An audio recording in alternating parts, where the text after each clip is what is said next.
और बिना देरी आपको सीधे लिए चलते झारखंड विधानसभा के बजट सत्र में, जहां आज 17वां दिन है। आज कौन से विषय पटल पर आते हैं, आइए देखते हैं।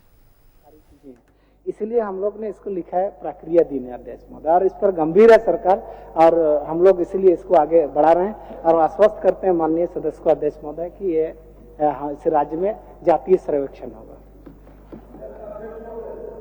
बड़े सहजता से और सकारात्मक उत्तर सरकार की तरफ से आया है कि सरकार चाहती है, और सरकार ने कहा कि जैसे मैं सरकार के सामने उदाहरण रखता हूं कि वहां तेलंगाना में अध्यक्ष महोदय प्लानिंग जो योजना विभाग था उसको जिम्मा मिला। उन्होंने राज्य के 80,000 शिक्षकों को लगाया था, 10,000 सुपरवाइजर लगाया, और 25 दिनों के अंदर उसकी भी आबादी 3,70,00,000 ही अध्यक्ष महोदय, और वहां सर्वेक्षण करा दिया। आपकी तैयारी क्या है? आप अभी खोज ही रहे हैं, तो भाई ये असेसमेंट तो कराइए कि भाई कितने डोर टू डोर कराएंगे। वहां 75 क्वेश्चनार हुए थे अध्यक्ष महोदय, एक एक चीजों पर कि भाई धर्म क्या है, जो बात अभी हम लोग करते रहते हैं कि भाई सरना धर्म की बात, हम उस कोड को भी डालें। तो भाई सरकार इस स्तर पर क्या तैयारी की है? क्या एजेंसी बाह्य एजेंसी से कराएगा कि सरकार अपनी एजेंसी से कराएगा? आपकी तैयारी क्या है? तब तो लोगों को लगेगा कि आप तत्पर है चीजों कराने में। ये तो आप बताएं माननीय मंत्री जी। अध्यक्ष महोदय, ये बात सही है कि सरकार गंभीर है, इसलिए ये 4/3/2025 की बैठक में मैं अघोषित तौर पर कह रहा हूँ, चूंकि वो प्रक्रिया दिन है कि 1-2 एजेंसियों से इन्होंने बात की है कि उसमें कितना वक्त लग सकता है, किस तरीके से कैसे होगा। तो इसलिए मैं आश्वस्त करना चाह रहा हूं कि माननीय का जो भावना है किस किस तरीके से दूसरे राज्यों में भी इसको किया गया, जैसे तेलंगाना का इन्होंने उदाहरण, बिहार में भी करवाया है, तो इसको सकारात्मक ढंग से हम लोग लें। और आगामी दिनों में इस वित्तीय वर्ष की तो हम लोग समाप्ति की ओर हैं, लेकिन अगले वित्तीय वर्ष में इस पर सकारात्मक जवाब आएंगे और हम लोग करेंगे इसको। बड़ी आपने अच्छा कहा। हम जिस चीज को जानना चाह रहे थे, लगता है कि आपने उसी बात को कह दिया। हम जानना चाह रहे कि क्या इस वित्तीय वर्ष में तो संभव नहीं है, नॉट पॉसिबल, क्या अगले वित्तीय वर्ष में सरकार यह निश्चित करती है कि जाति जनगणना हो जाएगी केवल एक भर्ती में? अध्यक्ष महोदय, जातीय जनगणना शब्द का इस्तेमाल हम लोग नहीं करें तो बेहतर होगा। माननीय सदस्य को मैं, चूंकि ये सेंट्रल सूची में है जनगणना भारत सरकार और राष्ट्रपति के अधीन, इसीलिए हम लोग सर्वेक्षण लिखे हैं इसको, और ये संशोधित करते हुए मैंने जातीय सर्वेक्षण को ये किया जाए, सरकार ने इस पर भी आदेश निकाला है। तो मैं आश्वस्त करता हूं माननीय वरिष्ठ सदस्य को कि आगामी वित्तीय वर्ष में इस पर हम लोग करने का प्रयास करेंगे। ठीक, अगले वित्तीय वर्ष में करने का प्रयास करेंगे। एक बहुत अहम मुद्दा है महोदय, और शुरुआत से ही इसका डिमांड लगातार होता रहा है। ये चूंकि ये माननीय मंत्री जी अभी तक इनका जो जवाब है कि प्रक्रियाधीन है, कार्मिक विभाग काम करे, एजेंसी किसको करना है अगले वित्तीय वर्ष तक। महोदय ये अगर इस मामले को महोदय अगर एक अगले वित्तीय वर्ष में अगर करेंगे तो उसमें टाइम देखा जाए कि आप धान रोपी के टाइम में कर रहे हैं कि कब कर रहे हैं, तो उससे पहले आप एक डेट, एक मोटा मोटी आप इसको, माननीय सदस्य का सवाल जो है राज्य हित में है, अपितु बोलेंगे कि देश हित में। हमसे पीछे जो जिन्होंने जातीय जनगणना को लाया उनका काम कंप्लीट हो गया, तो हमारा राज्य में भी कब लोग प्रवासी बाहर जाते हैं, कब आते हैं, इन तमाम चीजों को देख करके उस टाइम में एक डेट सुनिश्चित, एक माह सुनिश्चित कराया जाए और उसको निष्पादन करा दिया जाए महोदय। ठीक है माननीय मंत्री जी, धान रोपनी, धान काटने या अन्य कामों में लोग बाहर निकलते हैं, उस समय सभी बातों को ध्यान में रखेगी और बेहतर और सभी माहौल को अध्ययन करते हुए सर्वेक्षण का काम। कच्छप जी, राजेश कच्छप जी, आपका दूसरा सवाल है। अध्यक्ष महोदय, जवाब आया है महोदय, जवाब सकारात्मक आया है। केवल मैं इतना जानना चाहता हूं सरकार से कि क्या मतलब क्या यह बात सही है कि झारखंड राज्य में कन्या अभियंताओं को ग्रेड पे रुपया 4200 से 4600 रुपया कराने का विचार रखती है, और कराने का विचार रखती है तो कब तक कराएगी?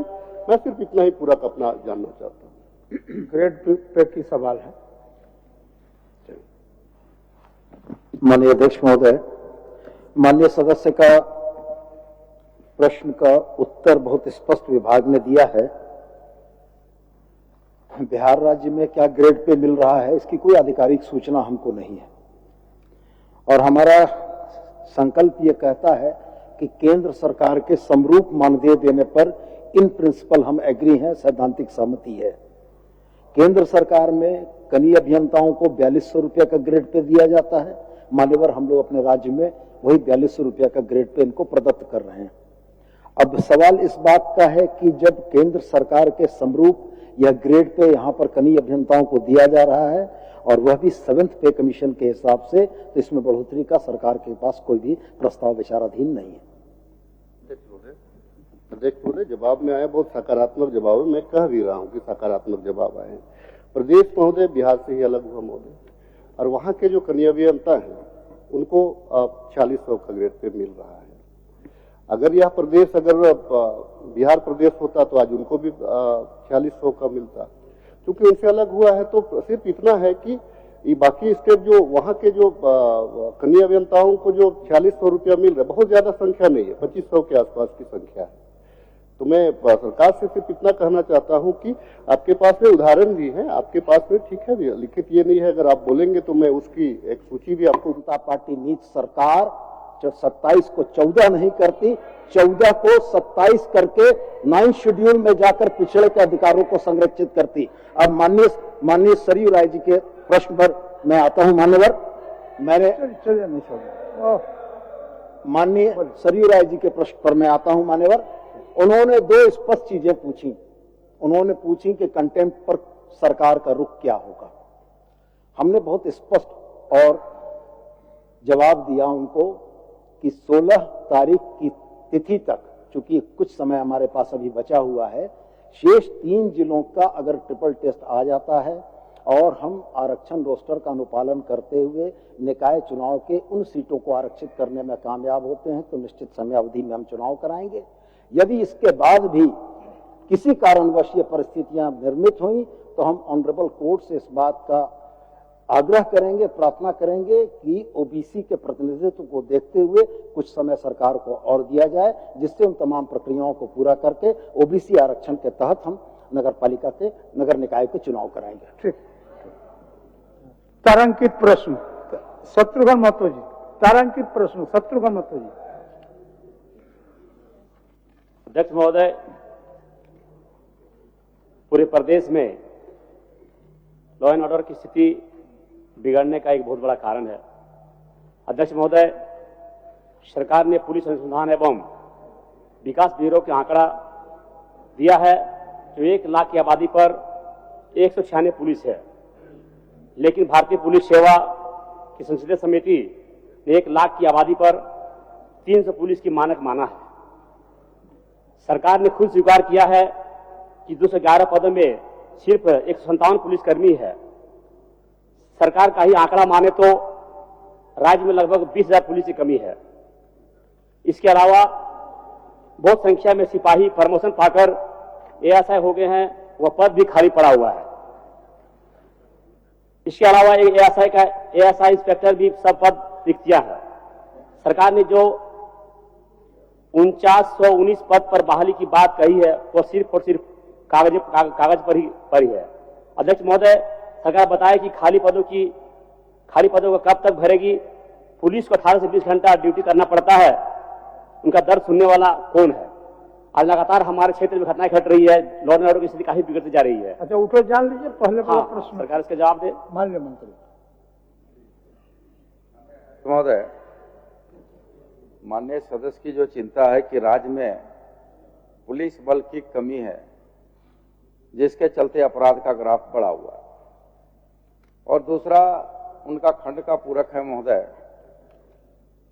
कि क्या सरकार रिक्त पदों की बहाली करना चाहती है। ये 2 खंड है महोदय। तो चूंकि जिस खंड 1 का जो उन्होंने जो संदेह है महोदय उनका कि राष्ट्रीय स्तर पर जो है मानक जो तय किया गया है कहीं न कहीं राज्य में कमी है, तो महोदय पुलिस अनुसंधान एवं विकास ब्यूरो गृह मंत्रालय भारत सरकार के गाइडलाइन के अनुरूप महोदय जो मानक है 1 लाख की आबादी में महोदय पुलिस की संख्या 196.88 रहना चाहिए, जबकि हमारे राज्य में महोदय 211 राष्ट्रीय स्तर के मानक से कहीं ज्यादा है महोदय।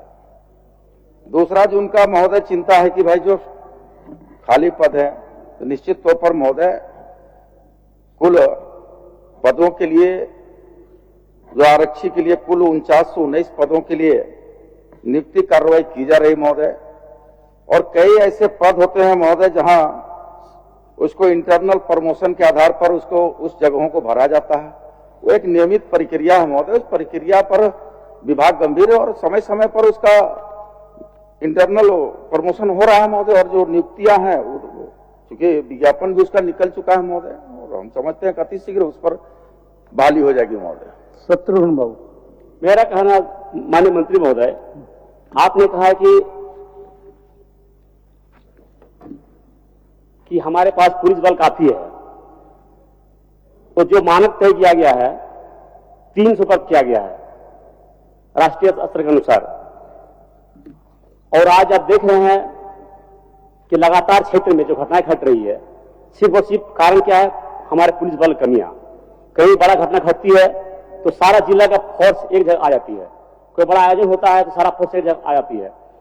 तो क्यों ना हम उस पूर्ति को पूरा करने का काम करेंगे। 4919 जो पद जो बहाली की बात हुई थी, आज 1.5 साल से बात चल रही है, आज तक पूर्ति नहीं किया गया है। इसका भी बहुत बड़ा कारण है। तो आप उसमें उसका जवाब तो आपको दे दिए कि विज्ञापन निकल चुका है।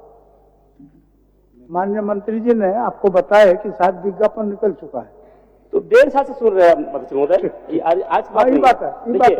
25 फरवरी 25 को पेपर आया था माननीय मंत्री कि लंबे कितने दिन तक आप लोग करेंगे, ये बता दें। हाँ माननीय अध्यक्ष महोदय, आपने देखा होगा कि जब सिपाही दौड़, उत्पाद सिपाही दौड़ की परीक्षा फिजिकल हो रहा था महोदय, तो कुछ विसंगतियां थी जिसके चलते कई लोग अकारण मौत के मुंह में समा गए महोदय। सरकार समय पर उसका अवलोकन की, तत्पश्चात निर्णय लिया कि उन नियमों को कुछ शिथिल करना है महोदय, और अभी हाल में ही कैबिनेट पर उस पर नियमों को संधारण किया गया महोदय। हम समझते हैं कि जल्दी ही विज्ञापन निकलेगा और बहाली शुरू हो जाएगी महोदय। मैं तो कह रहा हूं महोदय, मेरा कहना है कि आज प्रत्येक थाने में जो भी बल है, जो सिपाही है, सभी लोगों से 18 से 20 घंटा ड्यूटी लिया जा रहा है, जबकि नियम है 8 घंटा लेने का। तो कमियां है तब तो आज 18-20 घंटा ड्यूटी ली जा रही है। आखिर पुलिस का दर्द सुनने वाला कौन है, उनका दर्द कौन सुनेगा।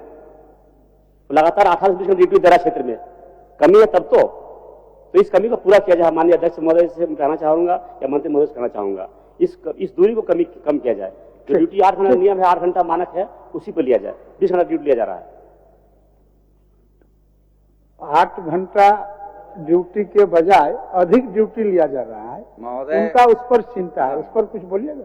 नहीं, बिल्कुल स्पष्ट है महोदय। देखिए, विधि व्यवस्था का संधारण के हेतु कहीं पर उस तरह का अगर विशेष परिस्थिति उत्पन्न होती है महोदय, तब जाकर का 8 घंटा से बेसी ड्यूटी किया जाता है महोदय। अगर मान लीजिए विधि व्यवस्था की कहीं समस्या है, कोई पर्व त्योहार है, तब जाकर के 8 घंटा से अधिक ड्यूटी लिया जाता है महोदय, अन्यथा नहीं लिया जाता है महोदय। क्षेत्र के अंतर्गत में लगभग कम से कम 18 से 20 किलोमीटर लोग दूर तय करना पड़ता है, कम से 18 से 20 किलोमीटर। अब बताइए, एक थाने में 8-10 सिपाही सब लेकर के रहेंगे, तो वो विधि व्यवस्था क्या देखेंगे, वो लॉ एंड ऑर्डर पर क्या संभालेंगे वो। इसलिए लगातार लॉ एंड स्थिति काफी बिगड़ती जा रही है, और जहाँ घटना घट रही है वहां लोग समय नहीं पहुंच पा रहे। कुछ दिन पहले हमारे बागमारा में डीएसपी साथ घटना हुई, कारण हमारे फौज में बल नहीं था। इस चलते हमारे कुछ उपद्रव द्वारा डीएसपी पर हमला कर दिया लोग। इसलिए कारण ये भी एक तो है, इसलिए हम अध्यक्ष महोदय से कहना चाहेंगे, माननीय मंत्री से कहना चाहेंगे, जो भी कमियां है इसे तुरंत पूर्ण किया जाए। ठीक है। माननीय सदस्य डॉक्टर कुशवाहा शशिभूषण मेहता। अध्यक्ष महोदय, मेरा प्रश्न त्रासी प्रखंड के कसमार और लेस्लीगंज प्रखंड के डबरा पिकेट को स्थापित करने से, हटाने से संबंधित है। और जवाब आया है, और जवाब तो ये दिया गया है कि यहाँ पर ये जब 5 के कंपनी थी और IRB 4 की कंपनी थी, इसको समाप्त कर दिया गया है। मैं ये आपके माध्यम से सरकार से ये जानना चाहता हूं कि आखिर ये हटाने का क्या आधार था। ये 2 पिकेट को जब तरहसी थाना से ये कसमार की दूरी या कहिए कि अंतिम जो छोर होता है तरहसी थाना का 45 किलोमीटर है, उसको हटा दिया गया। लेस्ली का से दूरी है, डबरा पिकेट की दूरी है करीब हम समझते हैं कि 18 किलोमीटर, उसको हटा दिया गया। लेकिन मात्र ये पदमा की सुविधा में हाट बाजार में पिकेट है, उसको नहीं हटाया गया। और जबकि ये इलाका जो है, जिस इलाके को में हटाया गया है डबरा और ये हैं कसमार को, उस इलाके में नहीं है पुलिस पिकेट हटाने से इस बार करीब लोगों ने करीब 5000 करोड़ का पोस्ता की खेती किया। अब पुलिस पिकेट होने से डर रहता था और उसमें कहीं कोई परेशानी नहीं होती थी और लोग निश्चिंत होकर रहते थे और इस प्रकार से खेती नहीं होती थी। तो मैं आधार जानना चाहता हूँ किस आधार पर यह पदमा को नहीं हटाया गया और जो नक्सल प्रभावित इलाके थे जहाँ पर अशांत रहते थे, थाना से काफी दूरी था, उसको हटा दिया। ये मैं जानना चाहता हूँ। माननीय मंत्री।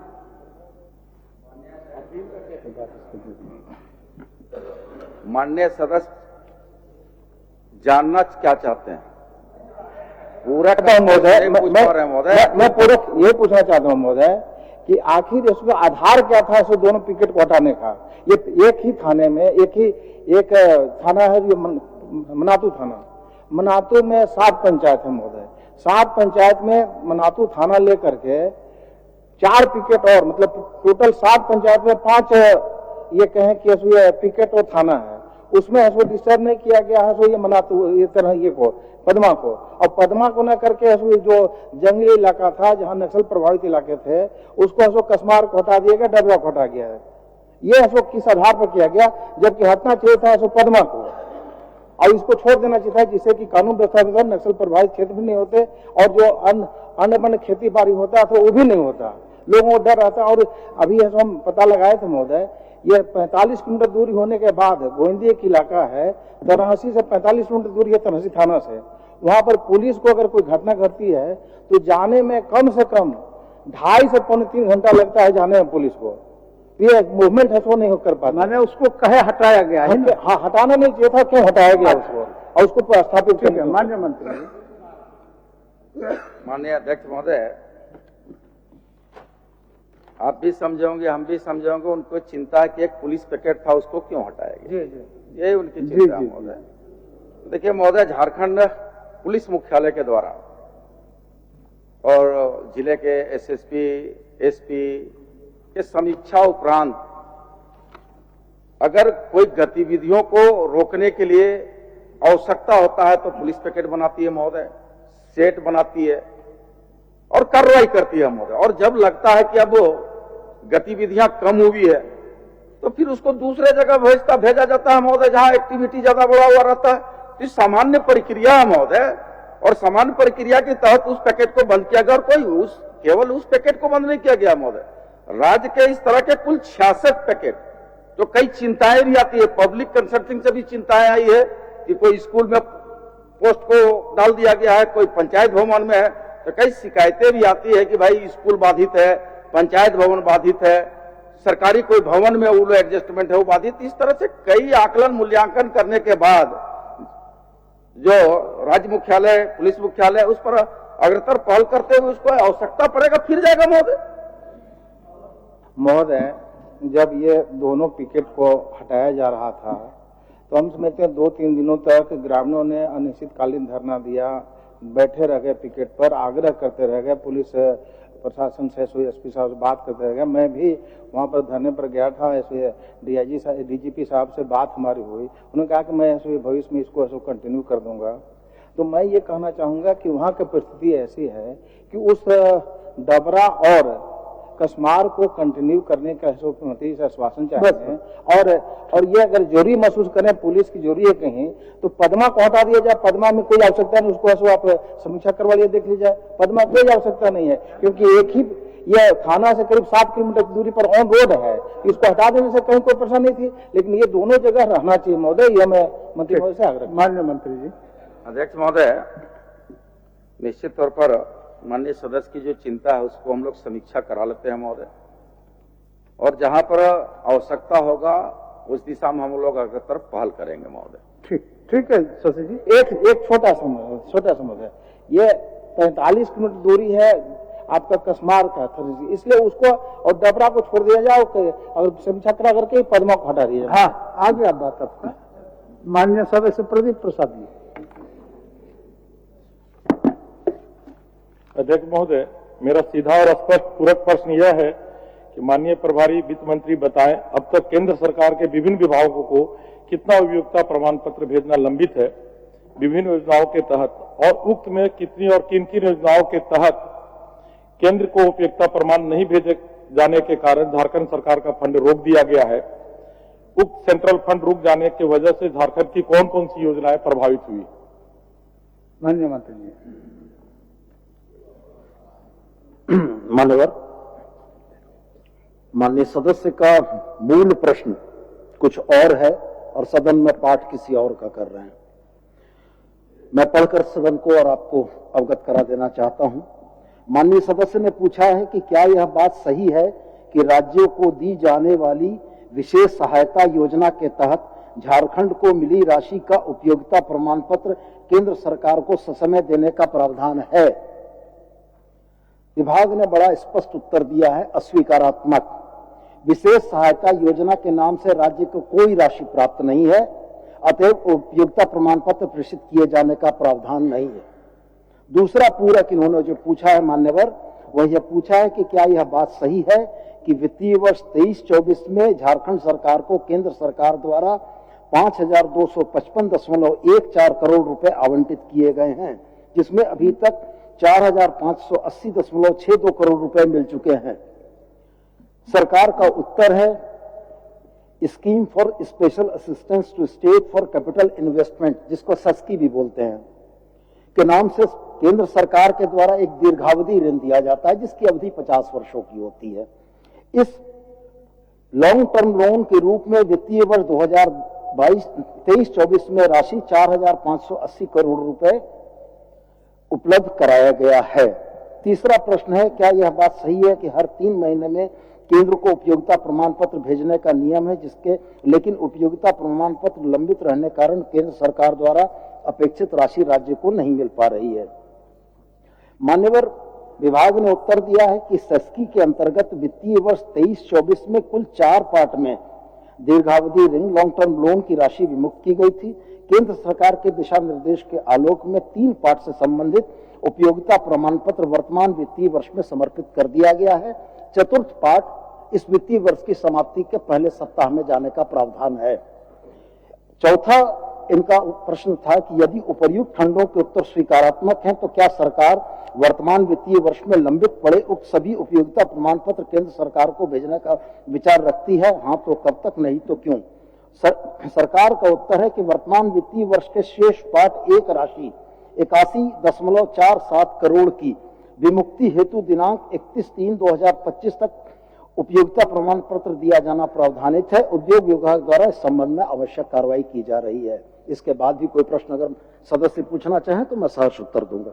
अध्यक्ष महोदय, अगर ये उपयोगिता प्रमाण पत्र देना जरूरी नहीं है तो सचिव अलका तिवारी जी ने 24 जनवरी 2025 को एक बैठक बुलाई थी जिसमें इस तरह सब पेपरों में इसका वर्णन है, हर अखबार में इसका वर्णन है, और उन्होंने स्पष्ट पूछा कि उपयोगिता प्रमाण पत्र नहीं देने के कारण हमारा फंड नहीं आ रहा।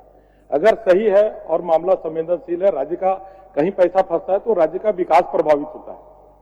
तो अगर सही में राज्य का उपयोगिता प्रमाण पत्र नहीं देने से फंड नहीं आ पा रहा है तो उसमें सिंसियर होकर काम करना चाहिए और इसको जल्द से जल्द फंड लाने का उपाय करना चाहिए।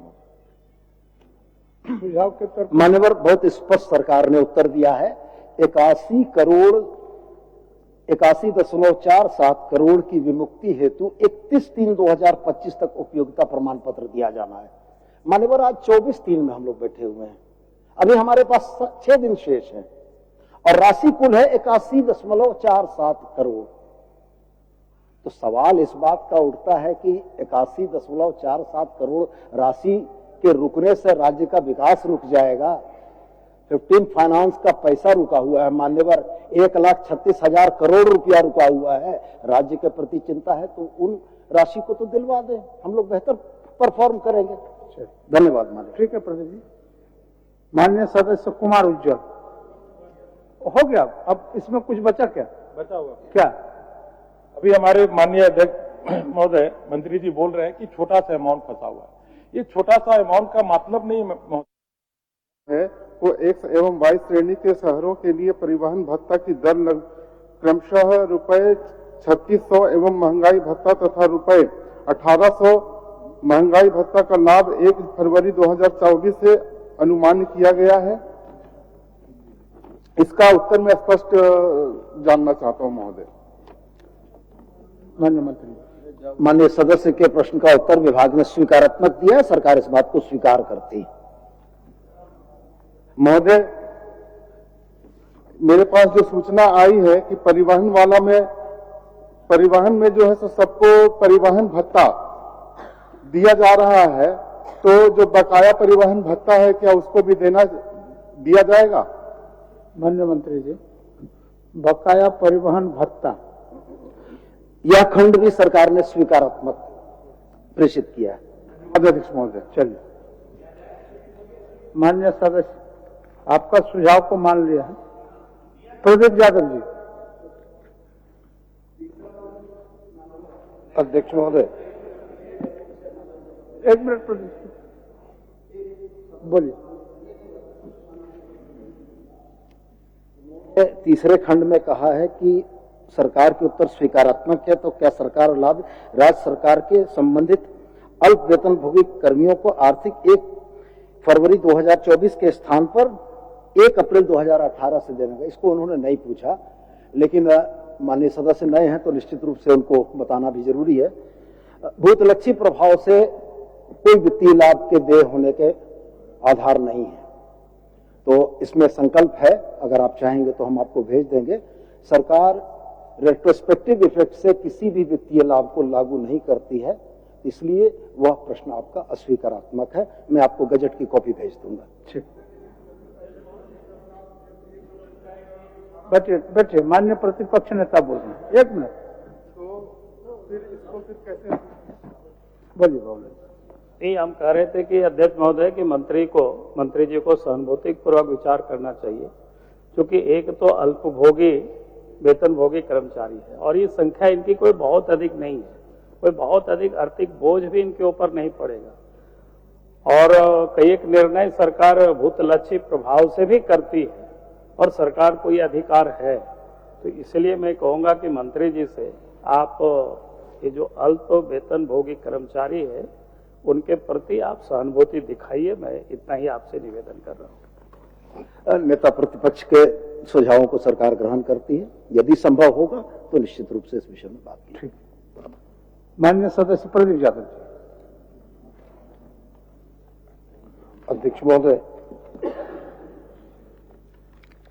मैंने यह प्रश्न एक ऐसे समुदाय, ऐसी जाति के लोगों का लाया है जो लगभग विलुप्त होने पर है।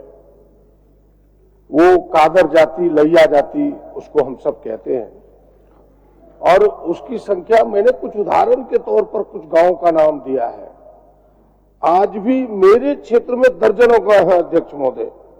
मैंने तो कुछ गांवों के नाम सुझाए हैं कि सोंडिया, बोहरा, मानिकपुर, लेकिन आज भी मेरे मुंह पर है मोहानी, सरवा, कई गांव हैं जिन गांव में जातियां निवास करती है। फिर गोड्डा के अलावे गोड्डा प्रखंड में भी जैसे मड़ुआवरण, रामनगर, कई गांव हैं जिन गांवों में, फिर दुमका जिले के कुछ गांवों का हमने जिक्र किया है, देवघर के कुछ गांवों का जिक्र किया है। और मैं बड़े दावे के साथ कहता हूं अध्यक्ष महोदय कि आजादी के 75 साल बाद भी एक ग्रेजुएट नहीं है उसमें, एक ग्रेजुएट नहीं है उस जाति में। और इतना ही नहीं, यहां तक कि वो एक चतुर्थ वर्गीय कोई नौकरी भी नहीं करता है सरकारी, बड़ा दावा है मेरा।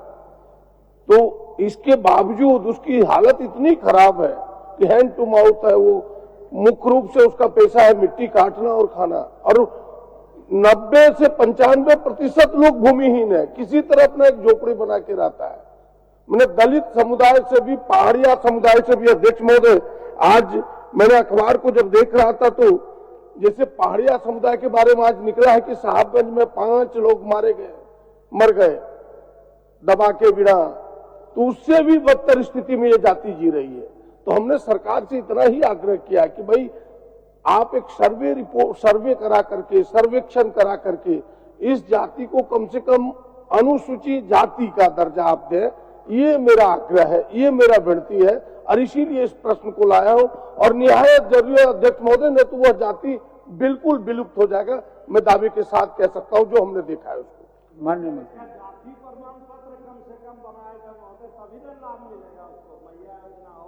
या जाति प्रमाण पत्र में या नौकरी वाला सवाल हो महोदय, कोई लाभ नहीं मिल रहा है जाति प्रमाण पत्र नहीं बनने से, इसलिए इसको निश्चित ध्यान दिया जाए। माननीय मंत्री, अध्यक्ष महोदय, विभाग द्वारा उत्तर दिया है इसमें स्पष्ट रूप से। देवघर के बारे में डीसी से भी प्रतिवेदन प्राप्त हुआ, उस संबंध में उन्होंने इनकार किया है। लेकिन ये जो कादर और लया जाति, कादर और लोया जामताड़ा जिला में भी है, लया जाति के संदर्भ में इन्होंने पूछा है अध्यक्ष महोदय। तो इसमें लया जाति तो राज्य अनुसूचित जाति, अनुसूचित जनजाति, अत्यंत पिछड़े वर्ग, अन्य पिछड़े वर्गों की सूची में नहीं है। ये स्पष्ट 3 जिलों का प्रतिवेदन के आधार पर, उपायुक्तों द्वारा दी गई प्रतिवेदन के आधार पर आप प्रश्न को माननीय मंत्री जी, हमको लगता है कि आप समझ नहीं पाए हैं। आपसे आग्रह होगा कि फिर यह जाति पिछड़ी जाति में है, मैं आपको बता रहा हूँ। ठीक है, आप बैठ जाइए मंत्री जी, बैठ। यह जाति अध्यक्ष महोदय पिछड़ी जाति में है, लेकिन पिछड़ी जाति में इतने पीछे हो जाते कि कोई लाभ ही नहीं हो पाता। और मैं आपसे आग्रह करूंगा कि आप संथालपना से कमिश्नर से, जैसे जामताड़ा में 20 की संख्या है, देवघर में भी है, गोड्डा में भी है, दुमका में भी है, आप कमिश्नर से एक रिपोर्ट लें और एक भी अगर सरकारी नौकरी में होगा तो आप हमें बताएं, जबकि उसकी आबादी है अध्यक्ष महोदय इतना पिछड़ा हुआ है, अपनी जमीन किसी को नहीं है, एकदम भूमिहीन लोग हैं। तो इससे बदतर क्या होगा? हमने आपसे आग्रह किया कि पिछड़ी जाति में रहते हुए लाभ नहीं ले पाता, क्योंकि पिछड़ी जाति में से मजबूत लोग हैं। आप इसे अनुसूचित जाति यानी एससी की श्रेणी में डालिए, इसकी अनुशंसा कीजिए, जिसका आपने उत्तर भी दिया है कि अनुसूचित जाति में कैसे शामिल होता है, उसका आपने के माध्यम से माननीय मंत्री महोदय से आग्रह करते हैं वहाँ ट्रामा सेंटर खोला जाए महोदय, यही आग्रह है महोदय, ट्रामा सेंटर।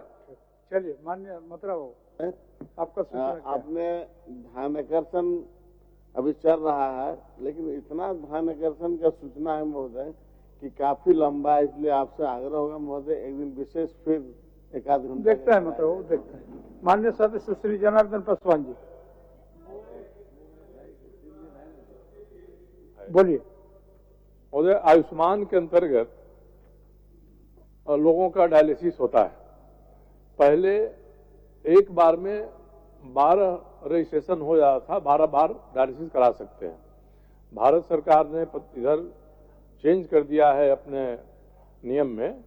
अब जो जाता है डायलिसिस कराने, रोज उसको रजिस्ट्रेशन के लिए अंगूठा लगाना पड़ता है। अब 4 घंटा, 5 घंटा, 10 घंटा के बाद आता है, हुआ कि नहीं हुआ, वहां उसको बैठे रहना पड़ता है।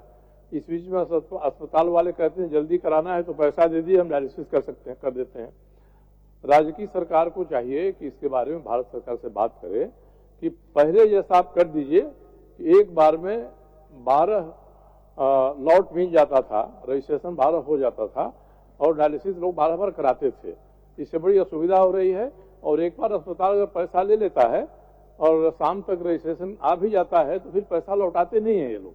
इससे एक बड़ी समस्या है जो डायलिसिस कराते हैं आयुष्मान के अंतर्गत, तो राज्य की सरकार पहल करके इसमें परिवर्तन कराए। माननीय सदस्य जनार्दन पासवान जी। अध्यक्ष महोदय,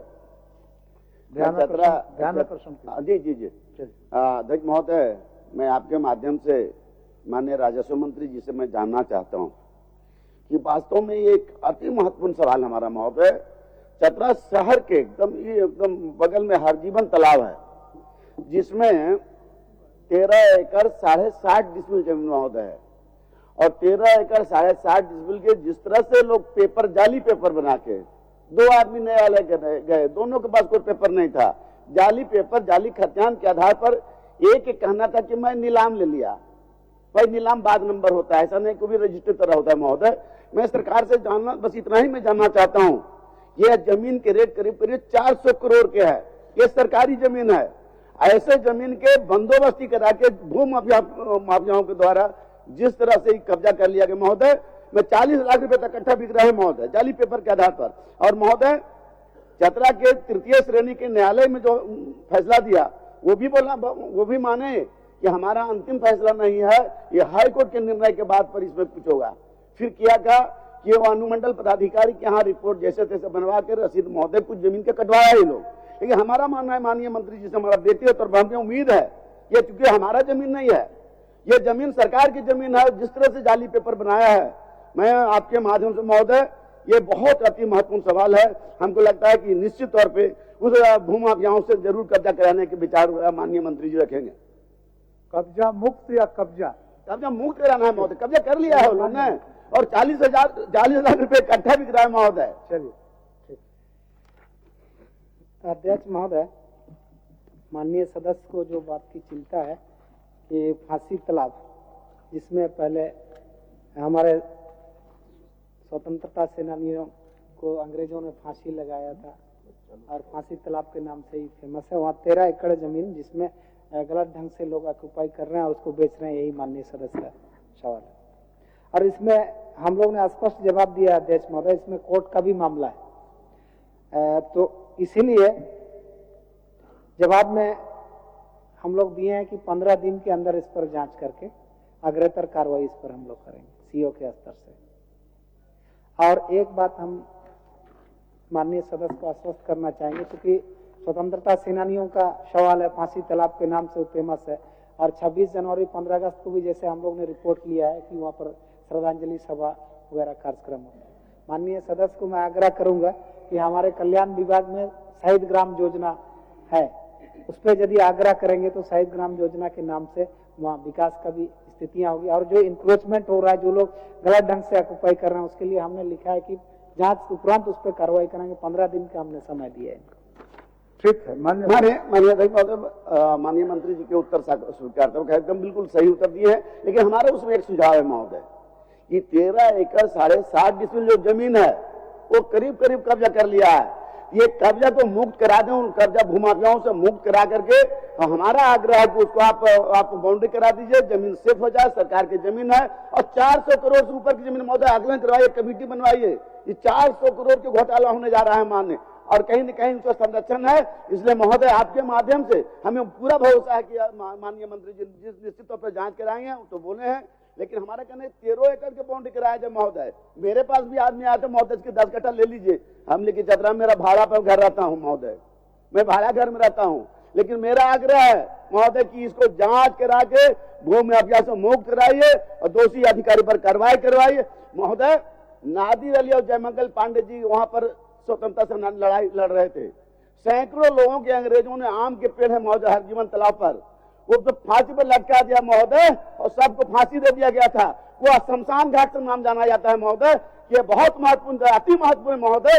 जिन लोगों के बदौलत हम यहाँ भाषण दे रहे हैं महोदय, वही लोग के ये तो फांसी दिया गया था। तो ये महत्वपूर्ण सवाल है माननीय मंत्री जी से, बस इतना ही आग्रह है कि 15 दिन के अंदर में कम 13 एकड़ 60 जिसमें जो सरकारी जमीन है उसको मुक्त कराइए, भूमि माफिया से चतरा को बचाइए। यही मैं कहना चाहता हूँ माननीय मंत्री जी, यही आश्वस्त करने के 15 मंत्री जी। हाँ, हमने स्पष्ट कहा है अध्यक्ष महोदय कि इस पे जांच कराने के बाद इस पर हम लोग अग्रतर कार्रवाई लेंगे और जो भी ऐसे लोग हैं उस पर निश्चित कार्रवाई होगी। हाँ ठीक है माननीय, एक छोटा सवाल है महोदय। देख लिया जमीन सब बिक गया है महोदय, और जब मामला न्यायालय में चल रहा है तो जमीन बिक रहा है। जब से वहां पर जो तृतीय श्रेणी के जो न्यायपालिका पदाधिकारी थे, उन्होंने कहा था कि हमारा फैसला अंतिम नहीं, जब तक हाईकोर्ट का कोई निर्णय हो तब तक इसको लागू नहीं किया जाएगा। लेकिन उसके बाद जमीन धड़ल्ले से 24 आदमी महोदय रजिस्ट्री करवाया।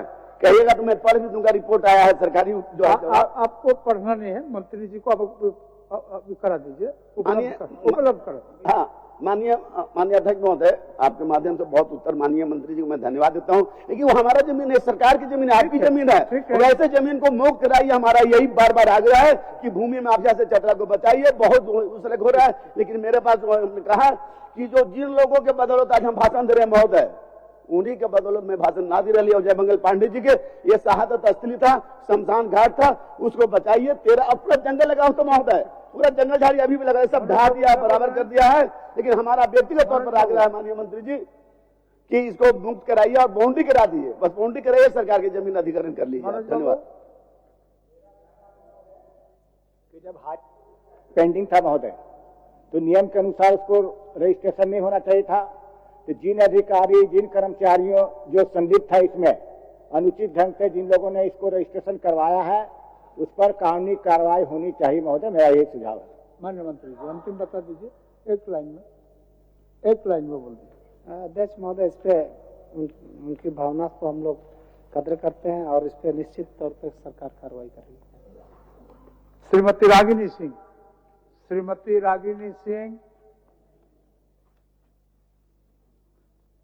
श्री अमित कुमार। अध्यक्ष महोदय धन्यवाद। महोदय, हमारा जो ध्यानाकर्षण था जमीन से संबंधित था और सरकार का आंसर हमें प्राप्त है। मैं जानना यही चाहता हूं, पूछना चाहता हूं महोदय कि ये विविध वाद संख्या 7/2007-2008 क्या है, किसके स्तर से वाद का निपटारा किया गया है और वाद का निपटारा करने वाला अधिकारी क्या सक्षम प्राधिकार है? माननीय मंत्री जी। अध्यक्ष महोदय, एक बार फिर से माननीय सदस्य, एक बार फिर से आप पूरक पूछ लीजिए। अध्यक्ष महोदय, विविध वाद संख्या 7/2007-8 क्या है, किस स्तर से वाद का निपटारा किया गया है, वाद का निपटारा करने वाला अधिकारी क्या सक्षम प्राधिकार है? अध्यक्ष महोदय, इस संबंध में मैंने अंचल कार्यालय से इसका प्रतिवेदन मांगा था। जो माननीय सदस्य का सवाल था उस पर वहां के रिकॉर्ड के बारे में मैंने पूछा था। तो विविध वाद संख्या 7/2007-8 अंचल कार्यालय में दर्ज होने संबंधी कोई प्रमाण वर्तमान में उपलब्ध नहीं है। जो जानना चाहते हैं मैंने बताया। अध्यक्ष महोदय, ये जो वर्ष 2008 में अंचल कार्यालय के द्वारा रसीद उल्लिखित भूमि का किस आदेश से निर्गत किया है महोदय, मेरे पास ये रसीद हैं, मैं अध्यक्ष महोदय आप तक पहुंचाना चाहता हूं और माननीय मंत्री जी तक पहुंचाना चाहता हूं दोनों को। और मैं ये जानना चाहता हूं कि क्या खुदकटी जमीन में शेष का निर्धारण निसंतान विधवा महिला के नाम से किया जा सकता है? माननीय मंत्री जी। ये जो वर्ष 2008 में अंचल कार्यालय के द्वारा रसीद उल्लिखित भूमि का किस आदेश और किन के आदेश से निर्गत किया गया था, जो हमने आप तक पहुंचाया महोदय? माननीय मंत्री। अध्यक्ष महोदय, हमने स्पष्ट कहा कि ये जो विविध वाद संख्या है जो अंचल कार्यालय में उपलब्ध नहीं है और इसी का हवाला देते हुए इसका शेष के बारे में गणना की गई है, ये रिपोर्ट आया है वहां से। तो इनका माननीय सदस्य का सवाल, और यहाँ तक मुंडारी खूंट काटी है उसमें मांसावली के हिसाब से या उनका उत्तराधिकारी के आधार पर ही शेष का वहाँ लगान नहीं लगता, बल्कि शेष का ये होता है। तो इसी आधार पर जो रिकॉर्ड में जो पाया पंजी 2 में, उस आधार पर विविध वाद संख्या का जो हुआ, जबकि इसमें और भी त्रुटियां हैं। माननीय सदस्य पूरा एक साथ आप पूरक पूछते हैं, ये जांच का विषय और इसको मैं जांच कराऊंगा, जो भी दोषी पदाधिकारी है उसमें कार्रवाई होगी। विविध वाद संख्या निस्तारण होने के बाद 27 रजिस्टर संख्या 27 में उसका जो है ना नाम अंकित रहना चाहिए, ये भी अंकित नहीं है वहां पर। और इसी विविध वाद के कारण से उसमें शेष का गणना किया गया है। और जहां तक मुंडारी खूंट काटी जमीन है उस पे बिना उत्तराधिकारी का, उसका वंशावली का, वो शेष का लगान, ये शेष नहीं कटता है अध्यक्ष महोदय। इसलिए जांच का विषय है, जांच कराने के बाद जो भी लोग गलत किए इस पर उन पर कार्रवाई सुनिश्चित और करेंगे। माननीय सदस्य संतुष्ट हैं? जी जी, बहुत बहुत धन्यवाद महोदय। मैं माननीय मंत्री जी को भी धन्यवाद देना चाहूंगा और ऐसे भी ये जमीन के मामले में काफी जानकारी रखते हैं। मैं यही चाहूंगा महोदय कि इसमें जो संलिप्त दोषी पदाधिकारी जो अंचल अधिकारी हैं तत्कालीन उस समय के, वो चूंकि दोषी हैं तो उस पर कार्रवाई सुनिश्चित हो, बर्खास्तगी हो, इस प्रक्रिया में सरकार आगे बढ़े। धन्यवाद महोदय। माननीय सदस्य श्री रामचंद्र सिंह। अध्यक्ष महोदय, तो दे दिया उत्तर मिला है, पूछिए। लेकिन अध्यक्ष महोदय, हमने कहा है कि वित्त रहित शिक्षा नीति समाप्त करने हेतु हमने ये ध्यानाकर्षण के माध्यम से लाए हैं, और मेरा कहना है कि जो उसमें शिक्षा पढ़ाए कर्मचारी हैं उन लोगों का स्थिति बहुत ही दयनीय है पूरे राज्य का, इसलिए सरकार को निश्चित रूप से सहानुभूति पूर्वक उन पर विचार करना चाहिए। माननीय मंत्री जी। अध्यक्ष महोदय, माननीय सदस्य का जो प्रश्न रहा है बिल्कुल स्पष्ट रूप से जवाब दिया गया। वित्त, इनका मूल प्रश्न यह है कि इस राज्य में कई ऐसे विद्यालय हैं जो सरकार द्वारा स्थापना अनुमति प्राप्त प्रस्वीकृति उच्च विद्यालय संचालित है महोदय, जिसे पूर्ण रूप से उस विद्यालय को उस सरकार की ओर से अनुदान स्वरूप दिया जाता है। जहां तक माननीय सदस्य का भावनाएं हैं, वैसे विद्यालय के जहां पर वित्त रहित शिक्षक हैं और उन शिक्षकों को नियमित करना की बात को प्रश्न के माध्यम से लाया गया है, जिसमें स्पष्ट रूप से ये दिया गया है कि इसके लिए सर्वोच्च न्यायालय के समक्ष रिट दायर किया गया था और उन्होंने स्पष्ट निर्णय दिया है कि माननीय उच्चतम न्यायालय द्वारा सिविल अपील संख्या 153/2004 SC चंद्र एवं अन्य बनाम झारखंड राज्य एवं अन्य बाद 2007/8 SCC 279 में वर्ष 1981 के अधिनियम के अंतर्गत संबंधित विद्यालय के राज्य सरकार द्वारा अधिग्रहण किए जाने की अनुरोध को खारिज किया गया महोदय। खारिज कर दिया। माननीय सदस्य। अध्यक्ष महोदय, आप क्या पूछना चाहते हैं? मैंने 1981 में बिहार के टाइम में खारिज किया गया। अभी कुछ देर पहले एक प्रश्न आया था, बोला बिहार के बात को हम नहीं मानेंगे। तो झारखंड राज्य के लोग हैं, इनको 8 से 10,000 रुपया में पूरे परिवार को चलाना पड़ता है। तो यह जो झारखंड के जो कल्याणकारी सरकार है, कि जो इतने जो शिक्षक और शिक्षकेतर कर्मचारी हैं, इनके लिए सहानुभूति पूर्वक विचार करेगी कि इनको एक सम्मानजनक उनको जो अनुदानित राशि है वह मिले।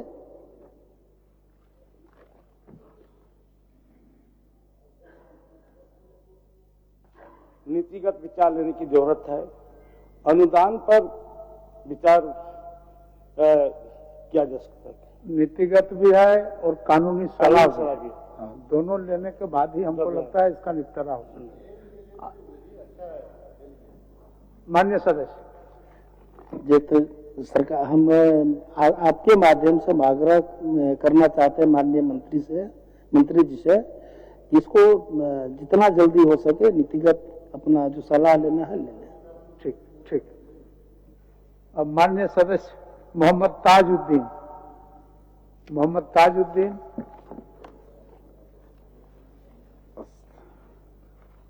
सर, ये अमित महतो जी का था, इसमें मैं साइन किया था, इसमें से जवाब भी मिल चुका है। हाँ, आप संतुष्ट हैं जवाब से? जी बिल्कुल। चलिए।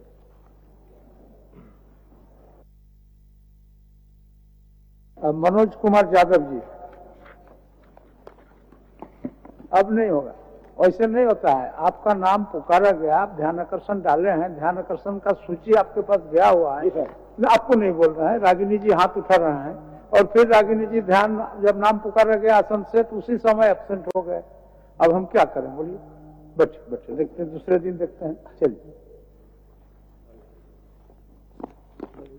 जी महोदय, मेरा प्रश्न है महोदय कि चंदवारा प्रखंड लोकहित ने एक चिंता व्यक्त की है, लेकिन प्रदूषण नियंत्रण परिषद के प्रावधानों के आलोक में निर्धारित होता है। माननीय सदस्य एक जनप्रतिनिधि की भावना से इन बातों को बोल रहे हैं। सरकार ने जो अपना मैकेनिज्म है, जिस मैकेनिज्म से किसी भी फैक्ट्री के द्वारा उत्सर्जन की जांच की जाती है और उस प्रदूषण के मानकों का अनुपालन हो रहा है या नहीं हो रहा है यह देखा जाता है, उसमें सरकार ने बड़ा स्पष्ट उत्तर दिया है कि 11/3/2025 को क्षेत्रीय पदाधिकारी, क्षेत्रीय कार्यालय एवं सहायक वैज्ञानिक पदाधिकारी झारखंड राज्य प्रदूषण नियंत्रण परिषद द्वारा संयुक्त रूप से इसका निरीक्षण किया गया। निरीक्षण के उपरांत जो प्रतिवेदित है प्रदूषण नियंत्रण परिषद के द्वारा कि स्थल निरीक्षण के दौरान इकाई का मात्र 2 रोटरी क्लीन कार्यरत पाया गया। तीनों रोटरी क्लीन से उत्पन्न धूल कण पर नियंत्रण हेतु इलेक्ट्रोस्टैटिक प्रेसिपिटेटर ESP, स्थल निरीक्षण के दौरान रोटरी क्लीन से संलग्न ESP कार्यरत पाया गया। फ्लू गैस एकल चिमनी से उत्सर्जित होता है। चिमनी में डस्ट की मात्रा सतत निगरानी हेतु OCEMS द्वारा पाया गया। तो कुल मिलाजुलाकर प्रदूषण नियंत्रण परिषद के द्वारा प्रतिवेदित जांच में मानक से अधिक प्रदूषण की कोई शिकायत नहीं दर्ज हुई है। और इसके बाद भी माननीय सदस्य अगर कुछ पूछना चाहते हैं तो निश्चित रूप से कि प्रदूषण नियंत्रण तो सर्टिफिकेट दे थी महोदय कि प्रदूषण नहीं हो रहा है, लेकिन मेरा प्रश्न महोदय कि वहां उसके बावजूद हो जाता है कि क्या कारण है। और मेरा अनुरोध था सर, कोई आप हाई ऑफिशियल से जांच करा लीजिए, दिखवा लीजिए, और मंत्री जी जाते आते हैं, कहीं मंत्री जी भी देख लीजिए। मेरा प्रश्न यही महोदय कि होना नहीं चाहिए, प्रदूषण नहीं होना चाहिए, किसी आपकी व्यवस्था ऐसी की जाए कि प्रदूषण नहीं हो और गांव वालों को परेशानी नहीं। मेरा प्रश्न यह है महोदय। माननीय सदस्य की भावना का ध्यान रखते हुए प्रदूषण नियंत्रण परिषद को पुनः एक बार जांच के लिए हम लोग प्रेषित करते हैं माननीय। धन्यवाद मनोज जी। रागिनी जी पूछिए।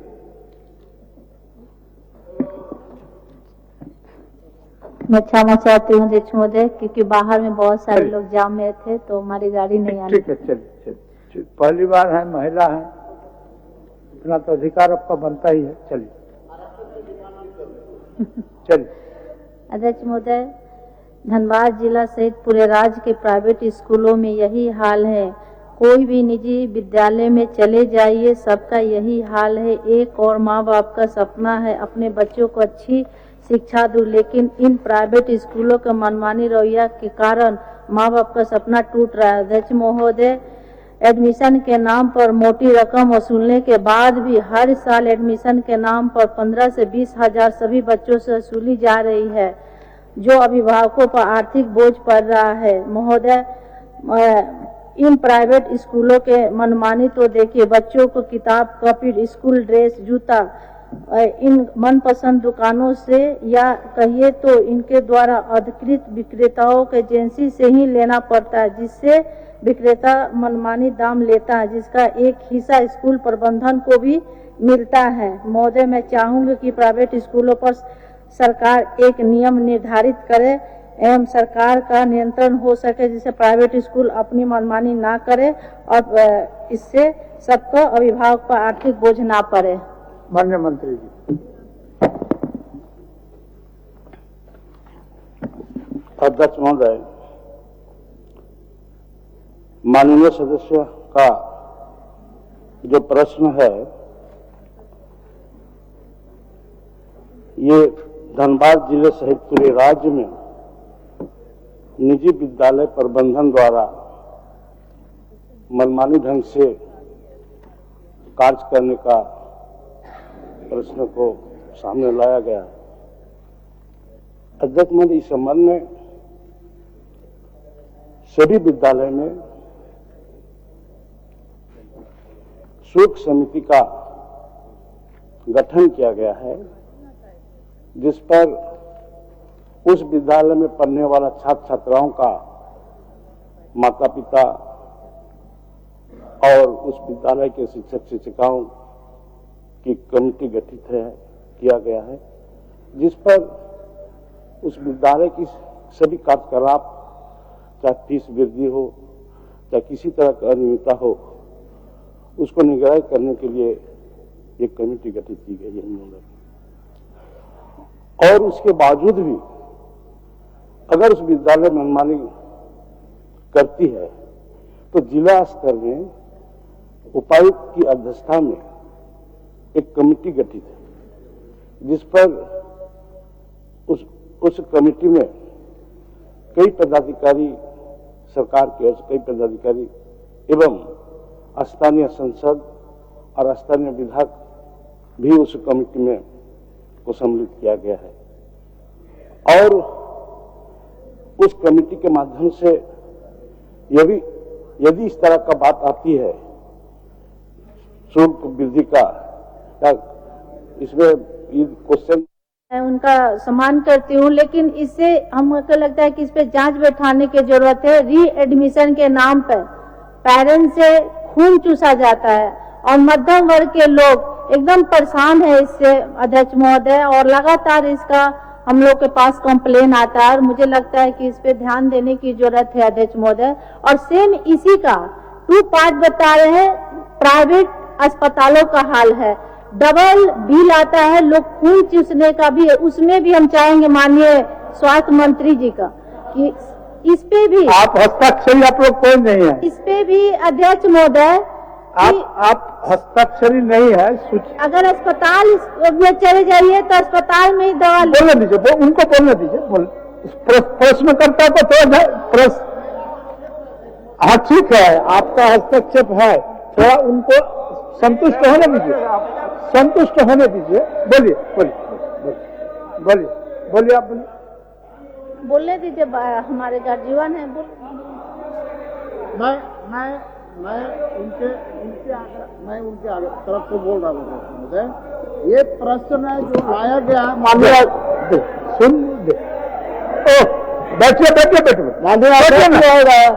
बैठिए ना, समाधान की ओर जा रहे हैं हम लोग समाधान की ओर जा रहे हैं। माननीय अध्यक्ष महोदय, सीपी बाबू छोड़ दीजिए, सीपी बाबू छोड़ दीजिए, बाद में आएगा विषय, छोड़ दीजिए। अध्यक्ष महोदय, हम कोई सवाल का जवाब आप पूछिए, पूछने दीजिए ना, अभिभावक है उनको पूछने दीजिए। आप उत्तर दीजिएगा, आप उत्तर दीजिएगा। अभिभावक है उनको पूछने दीजिए, मंत्री जी हमारे तरफ से पूछ सकते हैं, उनका पूरा अच्छा ठीक है। अभी ऐसा नियम नहीं है, सीपी बाबू अच्छी तरह से इस नियम को जानते हैं और हम समझते हैं, जब हम आसन में बैठे हुए हैं, जब सीपी बाबू आसन पर थे ना, तो हमसे भी ज्यादा कड़ा थे महोदय, और गुंजाइश कहीं नहीं था महोदय, इसीलिए आप महोदय आपके माध्यम से माननीय सदस्य को मैं अवगत कराना चाहूंगा, शायद इनको इस बात की जानकारी नहीं है, ये गजट है महोदय, गजट है, और आपके माध्यम से मैं उनको भेज रहा हूं, अब पूरे पढ़ की जानकारी प्राप्त कर ले, उसके बाद इसे बताओ देगा। लीजिए,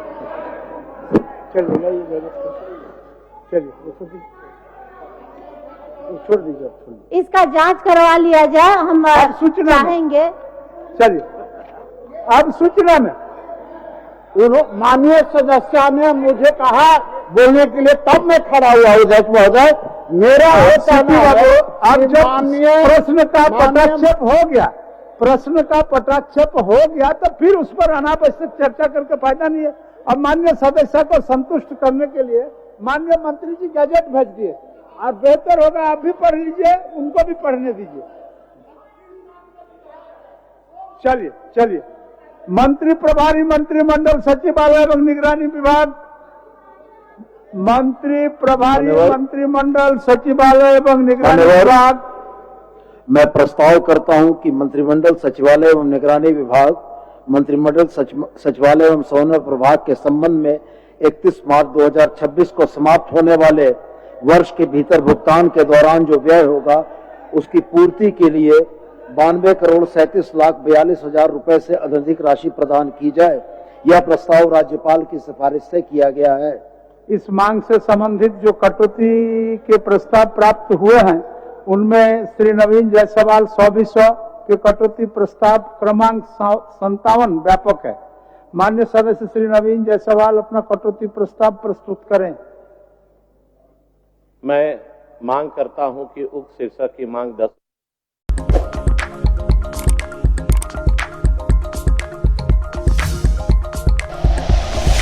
like and share videos, subscribe करें हमारा चैनल और प्रेस करें बेल आइकॉन। न्यूज़ 11 भारत, सच है तो दिखेगा।